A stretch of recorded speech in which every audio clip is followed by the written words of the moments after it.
Hello, internet. Welcome to my corner where we fucking talk shit, watch Dexter. That's basically it. We're just chilling here, really. So, if you like to chill, stick around, get a tea or a coffee or something, and thanks for dropping by, really.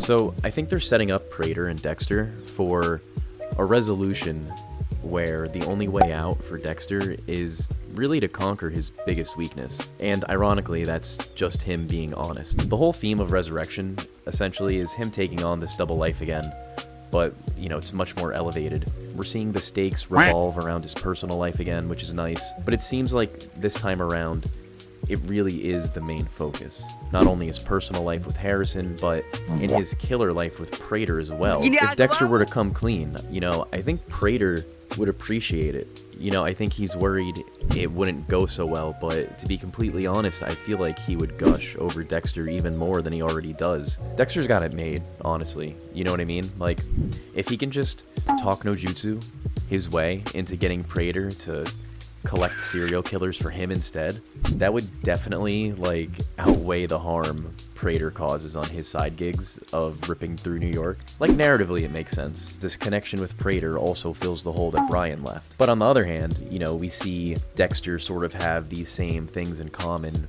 with the other killers in the series. We see Red makes mention of his brother, and he's also, you know, his pseudonym's the Dark Passenger, right? There's the Gemini killers, which is obviously, you know, the parallels there speak for themselves. And Dexter, he's been strong on his resolve, and despite the parallels, he's killing. Like, he's still killing them. So now it's interesting because we're getting introduced to Prater, proving they're the most alike so far out of all of them. Like, right down to the core, Prater and Dexter are very similar. And the only difference is that Prater's honest about who he is for the most part, to the people that he feels that he can trust. Like, Dexter can't even be himself around people that he trusts.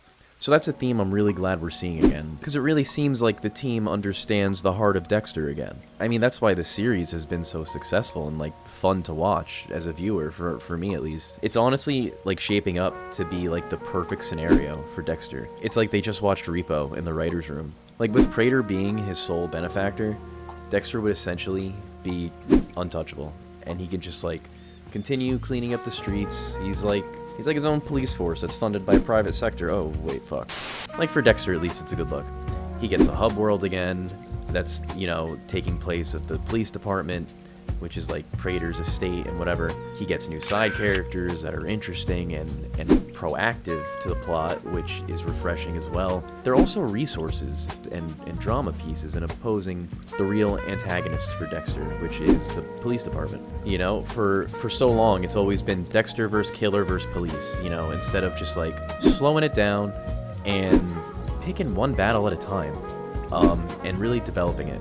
Like, I think they're really taking their time with the police investigation, which is nice. So it is really focused on Dexter resolving his Dark Passenger, is really what it is shaping into right now. So it all looks too good to be true, basically.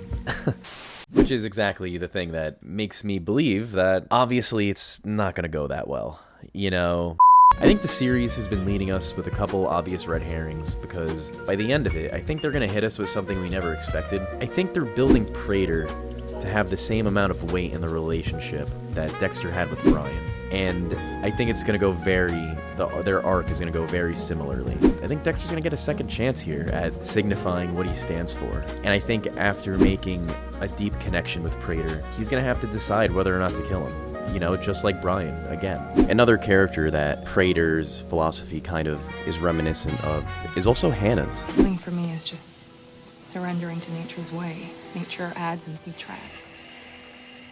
Survival of the fittest. And, you know, Peter Dinklage is like, he's kind of dirty blonde. Death is such a natural, necessary part of life. Every second, millions of cells die, shedding diseased parts of ourselves to make room for new cells. Rebirth, growth, life. A million little deaths that keep us healthy. So basically what I'm trying to say is that he already shares similarities with two of arguably the most important people in Dexter's life at the time they were in it. And I think he's going to add to that roster of people that are kind of important to Dexter.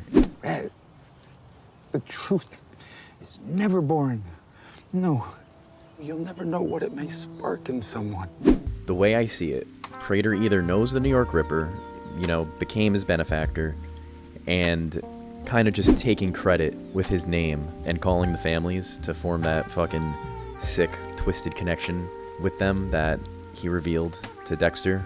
So in one way, you know, we see him fit Dexter's code, but in another way, you know, I feel like we're going to see Dexter grapple with the question of if he really deserves it or not. And I feel like this is the first time in the entire series where Dexter's going to meet someone like him because of all the good that he does in the outside world. So, I think they're gearing up towards the same kind of relationship, essentially. Regardless, though, of the decision, just like the name implies, I think Dexter's decisions with Prater are really going to shake up the identity of Dexter moving forward, and I think he's ultimately going to have to choose between his family and his darkness again. There's so many parallels to Season 1 already. So instead of that choice of Brian and Deb, it looks like Dexter's going to have to make a similar choice again, but it's going to be between Prater and Harrison. As much as I'd like to see Peter Dinklage locked into a couple more seasons, I don't know if, like, they can really afford him after this season, to be completely honest. Money well spent, though. I mean, I'd prefer a couple less cameos and maybe send some, like, food to the homeless, but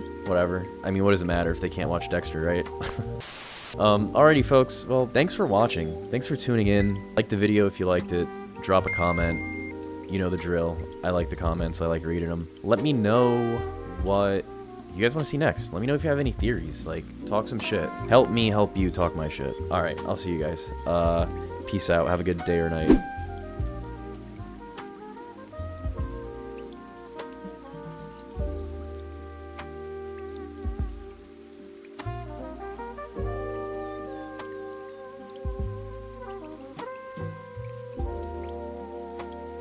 Okay, and the thing with the New York Ripper, alright, I'm gonna say it once and for all.